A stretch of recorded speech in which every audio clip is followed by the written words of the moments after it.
Bharatiya Janata party अपने परम वैभव को प्राप्त करने वाली है, मेरे मन में कोई संदेह नहीं है, कोई संशय नहीं है। मेरे साथ दोनों हाथ उठाएं और साथ में पुनः बोले, भारत माता की जय, भारत माता की जय, वंदे मातरम, वंदे मातरम। नितिन नवीन जी जिंदाबाद, जिंदाबाद, जिंदाबाद, नितिन नवीन जी जिंदाबाद, जिंदाबाद, जिंदाबाद, भारतीय जनता पार्टी जिंदाबाद। जिंदाबाद, जिंदाबाद। मैं आग्रह करूंगा अपने राष्ट्रीय कार्यकारी अध्यक्ष नितिन नवीन जी से कि आप आएं और सुबह से हजारों की संख्या में कार्यकर्ता यहाँ बहुत व्याकुल तरीके से आपका इंतजार कर रहे हैं। आप आए और हमारा मार्गदर्शन करें। आदरणीय नितिन नवीन जी, देखो देखो कौन आया, मंच पे खड़े सभी लोगों से मैं आग्रह, कौन आया, शेर आया, शेर। नितिन नवीन जी को जय श्री राम, जय श्री राम, जय श्री राम। नितिन नवीन जिंदाबाद, जिंदाबाद, जिंदाबाद। नितिन नवीन जिंदाबाद, जिंदाबाद, जिंदाबाद। भारत माता के वंदे मातरम, मातरम। आज जिंदाबाद, जिंदाबाद। पाटलिपुत्रा की इस पावन धरती, जय श्री राम, जय श्री राम, जय श्री राम, जय श्री राम। भूमि ने जय श्री राम, जय श्री राम। हमेशा नई ऊर्जा को नई क्रांति दी है। आज उस भूमि पर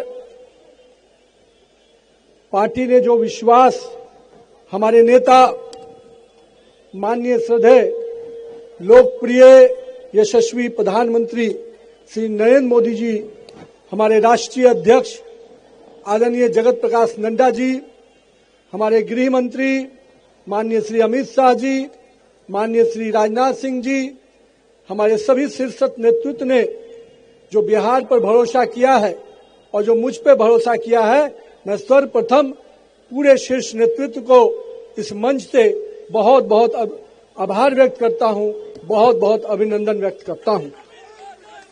आज इस सर्वप्रथम मंच पे उपस्थित बिहार प्रदेश के ऊर्जावान नवनियुक्त अध्यक्ष आदरणीय संजय सरावगी जी, बिहार के लोकप्रिय यशस्वी उप मुख्यमंत्री बड़े भाई सम्राट चौधरी जी, माननीय उप मुख्यमंत्री बड़े भाई विजय सिन्हा जी, केंद्रीय मंत्री मेरे अभिभावक आदरणीय गिरिराज सिंह जी, केंद्रीय मंत्री माननीय नित्यानंद राय जी, मंच पर उपस्थित हमारे अभिभावक अश्वनी चौबे जी, माननीय रविशंकर प्रसाद जी, माननीय गंगा प्रसाद जी, माननीय नंद किशोर यादव जी, यहाँ पर उपस्थित हमारे मंत्री आदरणीय श्री मंगल पांडे जी, हमारे अभिभावक प्रेम कुमार जी, हमारे पूर्व के प्रदेश अध्यक्ष दिलीप कुमार जायसवाल जी, बड़े भाई संजय कुमार जायसवाल जी, मेरे अभिभावक श्री राधा मोहन सिंह जी,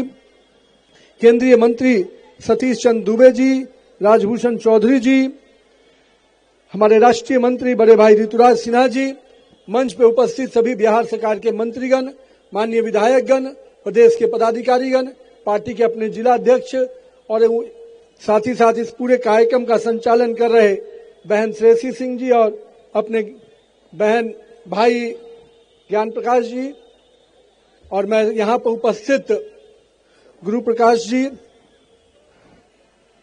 और यहाँ पर सभी हमारे जो कार्यकर्ता आए हैं पूरे बिहार से। आज के इस व्यापक कार्यक्रम के लिए मैं एक एक कार्यकर्ता को और तहे दिल से प्रणाम करता हूं, आप सबको नमन करता हूं कि जो ऐतिहासिक कार्यक्रम आज पटना की धरती को देखने को मिला है, मैं उससे बहुत ही अभिभूत हूं।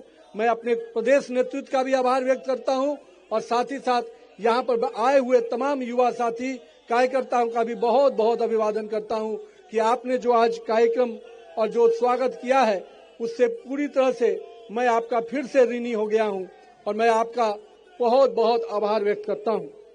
आज पटना आने का जो कार्यक्रम बना, मुझे लगा था, अभी हमारे नेता आदरणीय गिरिराज सिंह जी ने कहा कि नितिन तुम नहीं हो तो भी कार्यक्रम होता है। मुझे इस बात की खुशी है यही तो भाजपा की खूबसूरती है कि भाजपा का एक एक कार्यकर्ता, अगर बूथ का ही कार्यकर्ता भी अगर राष्ट्रीय नेतृत्व के जगह पर बैठ जाता है तो वो भी राष्ट्रीय नेतृत्व की तरह काम करने लगता है। और एक एक कार्यकर्ता में इतनी क्षमता है कि वो किसी भी स्तर पे काम दे दीजिए, वो पूरा समूह उसका साथ खड़ा हो जाता है। हम आज अपने उन सभी कार्यकर्ताओं का परिश्रम को, मैं चाहे वो हमारे प्रदेश के पदाधिकारी हो, अपने जितने कार्यक्रम में लगे सभी को आभार व्यक्त करता हूं।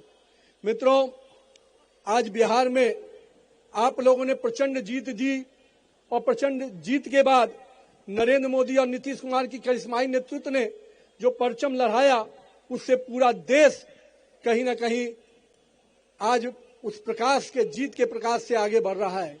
और आज इसी बिहार की जीत का कारण बना कि अभी देश में जो और चुनाव हो रहे हैं, अभी महाराष्ट्र का चुनाव हुआ, अभी आपको अरुणाचल में चुनाव हुए, अन्य अभी हमारे कल गोवा में भी चुनाव हुआ। उन सभी चुनाव में भाजपा का परचम लहरा रहा है। ये सब बिहार की जीत के बाद जो शुरुआत हुई है वो अभी आगे, मंगल जी कह रहे थे, ये जीत बंगाल से आगे केरल तक जाएगी, चिंता मत कीजिएगा, भगवा हर जगह लहराएगा। जहां तक आज मैं अपने पिताजी स्वर्गीय नवीन किशोर प्रसाद सिन्हा जी को जरूर आज याद करना चाहूंगा, क्योंकि उन्होंने ही राजनीति मुझे जरूर विरासत में दी, पर जिस बट वृक्ष के तहत उन्होंने कार्यकर्ताओं के साथ मुझे जोड़ा। और मैं हमेशा कहता हूं कि मुझे उंगली पकड़कर कार्यकर्ताओं ने काम करना सिखाया और आज उन्हीं कार्यकर्ताओं के बल पर है कि मैं इस मुकाम तक पहुंच पाया हूं। इसलिए मैं बिहार के सभी कार्यकर्ताओं का तहे दिल से अभिवादन करता हूं। पिताजी को काम करते हुए तो मैंने नहीं कभी देखा, क्योंकि मैं उस समय राजनीति में नहीं था, पर मैं हमेशा ये सोचता था जब उनकी मृत्यु हुई तो किस प्रकार से लोग भावना में उनसे जुड़े हुए थे। लोग मेरे हाथ पकड़ के जब रोते थे तो मुझे भी नहीं समझ में आता था कि मेरे पिता के लिए कोई व्यक्ति इतना क्यों रो रहा है। लेकिन मुझे तब समझ में आया जब राजनीति में मुझे आने का मौका मिला कि किस प्रकार से एक एक कार्यकर्ता परिवार एक एक नेता से जुड़ जाता है, एक एक कार्यकर्ता परिवार एक दूसरे का भाई और चाचा बनकर काम करता है। इसलिए मैं आप पूरे कार्यकर्ता परिवार को आज याद भी कर रहा हूं, आप सबको अभिवादन कर रहा हूं।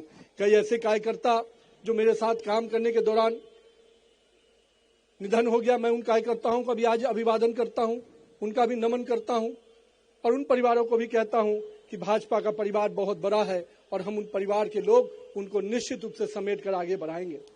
साथ ही साथ आज जो हमारे कार्यकर्ता सोचते हैं कि काम कैसे किया जाए, मैं हमेशा कहता हूं मित्रों, युवा साथियों, राजनीति में शॉर्टकट के लिए कोई जगह नहीं है। राजनीति में शॉर्टकट से दूर हो जाइए। राजनीति लॉन्ग रन का काम है। लंबी दूरी से अगर जाना है राजनीति में तो धैर्यपूर्वक काम करिए, निश्चित रूप से काम के प्रति अपने कमिटमेंट के साथ काम कीजिए। भारतीय जनता पार्टी का वॉच टावर इतना मजबूत है, आपको बूथ से उठाकर प्रदेश और केंद्रीय नेतृत्व तक पहुंचा देगा। आप अपने काम पर विश्वास कीजिए। मैं अपने आप को इसलिए आपसे कहने आया हूं कि मेरे युवा साथी, अब बिहार में बहुत बड़ा परिवर्तन का उम्मीद हुआ है। बिहार को बहुत बड़ा मैंडेट मिला है। इस मैंडेट से हमारी जवाबदेही बढ़ चुकी है। हम 202 के मैंडेट पे खड़े हैं, तो कहीं ना कहीं हमें जनता ने भी हम उस उम्मीद के साथ हमें जोड़ा। सरकार को केवल सरकार की उपलब्धियों को नीचे तक ले जाने का काम, साथ में साथ हमारे पूरे धैर्यपूर्वक सरकार की योजनाओं के साथ साथ जनता के साथ जुड़ के काम करना है। जनता ने जिस अपेक्षा से हमें वोट दिया है, जिस अपेक्षा से मत दिया है, उनकी अपेक्षाओं पे खरा उतरने का समय है। 2025 से 30 का बिहार निश्चित रूप से विकास के वो मायने लिखने वाला है जिसमें बड़े पैमाने पर युवाओं के लिए रोजगार के अवसर होंगे, बड़े निवेश के अवसर होंगे। इसलिए बिहार को आगे बढ़ाने के लिए आप सब कार्यकर्ताओं को भी अभी भी मेहनत और परिश्रम करना होगा। साथ ही साथ हम पूरी तरह से आपको आश्वस्त करते हैं कि बिहार का नेतृत्व और केंद्रीय नेतृत्व कार्यकर्ताओं के विकास की भी उतनी ही चिंता करेगा जितने बिहार के विकास की चिंता करेगा। मैं आप सबको आज के इस अवसर पे बातें कई विषयों पे आई हैं। मैं आज हमें गुरु प्रकाश अभी बोल रहे थे, बहुत बड़ी बात कहा है भाई ने। मैं आपको बताता हूं, माननीय गृह मंत्री अमित शाह जी का जो सपना है कि पंचायत से पार्लियामेंट तक भगवा लहराएगा, तब भाजपा का स्वर्णिम युग आएगा, वो इसलिए कहा है कि 1 लाख से अधिक युवा नेतृत्व, नरेंद्र मोदी का जो सपना है कि 1 लाख से अधिक युवा नेतृत्व निकालना है, तो वो नेतृत्व तभी निकलेगा जब पंचायत से पार्लियामेंट तक हमारे कार्यकर्ता आगे बढ़ेंगे। आने वाले समय में राज्य में के अंदर भी पंचायत और निकाय के चुनाव हैं। मैं आप कार्यकर्ताओं से आग्रह करता हूं, अगर नेतृत्वकर्ता बनना है तो अपने अपने क्षेत्र में जाइए, जनता के साथ जुड़ के काम कीजिए, जनता के समस्याओं में खड़ा उतरिए। निश्चित रूप से आप ही में से कोई वार्ड काउंसलर बनेगा, कोई मुखिया बनेगा और भविष्य का नेतृत्वकर्ता बनेगा। यानी बिहार के पंचायत निकाय चुनाव में भी हम सबको अभी से लग जाना है, क्योंकि ये चुनाव निश्चित रूप से बदलते हुए बिहार के एक नई तस्वीर प्रदान करेगा। हम पंचायत और निकायों के स्तर पे अगर अच्छा नेतृत्व खड़ा कर देंगे तो निश्चित रूप से 2047 का बिहार भी विकसित बिहार बनकर उभरेगा। मैं आज यहाँ पर अपने साथियों से ये भी कहूंगा, कोई बहुत लोग ऐसे हैं जो पार्ट टाइम पॉलिटिक्स करते हैं, राहुल गांधी टाइप, जो आधा समय बिहार में जब आते हैं या देश में आते हैं तो केवल एक देश की बात थोड़ा मोड़ा करके फिर विदेश चल जाते हैं। इस पार्ट टाइम पॉलिटिशियन से नहीं बनना है। हम लोग फुल टाइम पॉलिटिशियन हैं। हम भाजपा के कार्यकर्ता 24 घंटा काम करते हैं, 24/7 काम करते हैं। तो आइए भाजपा के कार्यकर्ता पद्धति से आगे बढ़िए। ये जो पार्ट टाइम पॉलिटिशियन बिहार में भी एक हैं, सदन चलता है तो सदन में नहीं नजर आते हैं, जब मुद्दा मिलता है तो सड़क पर नजर नहीं आते हैं, और जब मौका हार होती है तो फिर कहीं विदेश चले जाते हैं। एक तो राहुल बाबा हैं, जिनको आप सब कोई देख रहे हैं किस प्रकार से अभी जर्मनी की जमीन पर गए थे, अब वहां भी जाकर देश को अपमानित कर रहे हैं। उनकी एक प्रथा है, देश में रहेंगे तो देश के संविधान को गाली देंगे, देश के कॉन्स्टिट्यूशनल बॉडी को गाली देंगे, चुनाव आयोग को गाली देंगे, सुप्रीम कोर्ट को अवमानना करेंगे, लेकिन जब बिहार देश के बाहर जाते हैं तो देश को ही गाली देते हैं। ऐसे युवाओं को युवा आप कह नहीं सकते। ऐसे लोगों को सजा देने का समय आ गया है। बिहार की जनता ने सजा दिया। जो वोट की चोरी का आरोप लगाते थे, जनता ने वोट की चोट ऐसा लगाया कि बिहार से जो भागे हैं तो अब जर्मनी में जाकर बसे हुए। मैं आपसे यही कहूंगा कि मेरे युवा साथियों, राहुल गांधी का पार्ट टाइम पॉलिटिशियन हम नहीं बन सकते हैं। आप आइए, बिहार के राष्ट्र प्रदेश अध्यक्ष के नेतृत्व में, माननीय सम्राट चौधरी और विजय सिन्हा के नेतृत्व में हम लोग सबको मिलकर बिहार के विकास में पूरा योगदान दें। आने वाला समय बदलाव का समय है। तेजी से देश की अर्थव्यवस्था को माननीय प्रधानमंत्री जी लगातार मजबूत कर रहे हैं। विश्व में भारत आर्थिक शक्ति में 4थे नंबर पे आ गया है, और आने वाला समय हम देश की विश्व की सबसे तीसरी बड़ी शक्ति बनने जा रहे हैं। और ऐसे समय में बिहार के युवाओं को, देश के युवाओं को रोजगार के नए अवसर प्रदान किए जा रहे हैं। बिहार ने भी टारगेट लिया है कि हम 1 करोड़ युवाओं को रोजगार देंगे, लेकिन रोजगार देने के साथ साथ हम सबको उन युवाओं के साथ जुड़ना भी पड़ेगा। इसलिए मैं आज पुनः अपने प्रदेश नेतृत्व को, सभी लोगों जो यहाँ मंच पे उपस्थित हैं, मैं उनका बहुत बहुत आभार व्यक्त करता हूँ। और इतना कहूंगा, मैं कहीं भी बैठा हूँ लेकिन मेरे दिल में पटना की बाकी पूरा बिहार की जनता का कार्यकर्ता बसा है। मैं पूरी तरह से बिहार के कार्यकर्ताओं के लिए एक रक्षक बन के बैठा हूँ। और मैं इतना विश्वास दिलाऊंगा कि आप लोगों ने जो प्यार और सम्मान दिया है उसको मैं कभी भूल नहीं सकता। मैं रात में कभी भी सोऊंगा तो मुझे हमेशा याद रहेगा कि बिहार की जनता और पटना की जनता और बांकीपुर की जनता मुझे आशीर्वाद दी थी।